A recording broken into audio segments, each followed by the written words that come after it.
Hi guys, Kemi Badenoch, I believe, is another one of those Tories like Dominic Raab or Nadine Dorries who won her job due to complete incompetence. She doesn't know her arse from her elbow and therefore isn't intelligent enough to represent a threat to the leader of the party.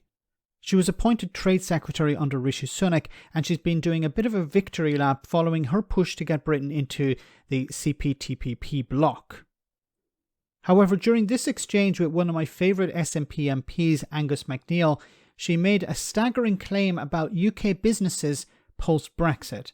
Have a listen.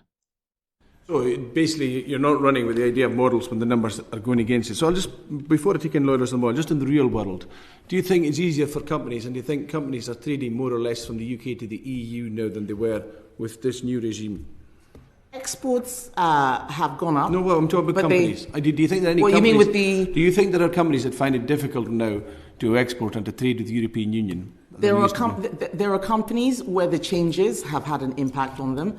Our job is to try and reduce or remove that impact. What I'm not going to do is create a time machine and then go back and try and refight the referendum. I'm not interested in relitigating the referendum.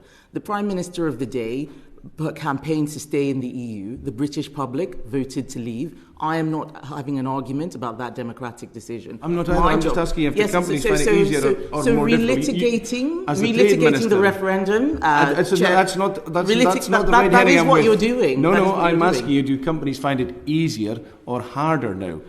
Most companies have said they've had to make changes, and some have had easier or harder. No, so it depends on the company. There is no. Some companies you think find it easier to trade with the EU than they did when they were in the EU. There are some companies who do, and then there are others who. What? What companies? What companies find it easier now to trade with the EU than when the UK was a member of the EU? Like, you know it's against the rules to lie to the Select Committee. I think there are some punishments for lying to the Select Committee. Now, she may come back after, I hope she does, and corrects the record and say, sorry, I was mistaken. There are no companies. These companies don't exist. Companies that trade better now with the EU than when the UK was a member of the single market. This is insane. Now, what she was trying to do in the typical Tory style was to start talking, not answer the question, but answer another question. He specifically talked about businesses trading with the European Union. And she started talking about time machines and fighting the referendum, fighting the vote once again. Of course, she wanted to distract. No, I don't want to talk about the problems businesses are facing, even though I'm the bloody Trade Secretary. No, I want to start talking about something else.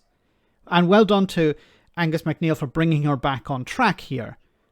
Are businesses better off? Of course they're not, especially ones that are trying to trade with the European Union. It's much more difficult. We've heard it day in, day out.